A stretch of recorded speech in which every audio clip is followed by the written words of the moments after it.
এটি উড়িষ্যার অবসরপ্রাপ্ত পশু সম্পদ পরিদর্শক গঙ্গাধর রাউতের গল্প, যিনি কেওনাঝাড় জেলার সালন্দী নদীর ওপর একটি সেতু নির্মাণের জন্য সারা জীবন অপেক্ষা করছিলেন, যাতে তার গ্রাম কানপুর এবং এখানকার লোকজন যাতায়াত করতে সমস্যায় পড়তে না হয়। এখানকার লোকেরা বর্ষাকালে গ্রামের অন্যত্র অবস্থিত তাদের ক্ষেত্রে খুব কমই পৌঁছাতে পারত। গ্রামবাসীদের নৌকায় করে নদী পার হতে হতো বা পায়ে হেঁটে তাদের মাঠে যেতে হতো। প্রায় 1200 গ্রামবাসী এই সেতুর জন্য কয়েকশো বার অনুরোধ করেছিলেন। এক সময় স্থানীয় প্রশাসনের কাছ থেকে 6 লাখ টাকার তহবিল পাওয়া যায় এবং কাজও শুরু হয়, কিন্তু অর্থ কম থাকায় সেতুটি অসম্পূর্ণ থেকে যায়। এরপর এই অসম্পূর্ণ কাজ শেষ করার আশায় বছরের পর বছর কেটে যায়।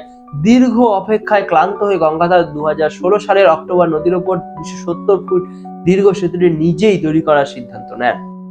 এজন্য তিনি তার জীবনের সঞ্চয় ও পেনশন দান করার সিদ্ধান্ত নেন।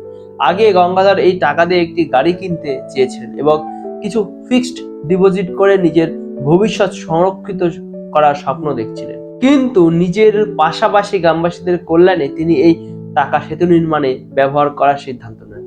এক সাক্ষাৎকারে তিনি বলেন, আমার ছেলেমেয়েরা এখন বড় হয়েছে, আমার মেয়েরাও বিয়ে হয়ে গেছে, আমাকে সংসার চালানো নিয়ে চিন্তা করতে হবে না, তাই আমি নির্দ্বিধায় টাকা বিনিয়োগ করতে পারি। তবে তার প্রচেষ্টায় সেতুর কাজ শুরু হওয়ার পর বিষয়টি জেলা প্রশাসকের কাছে পৌঁছায় এবং তিনি এখানে বড় যানবাহনের জন্য একটি মজবুত ও দরকারি সেতু নির্মাণে এগিয়ে আসেন।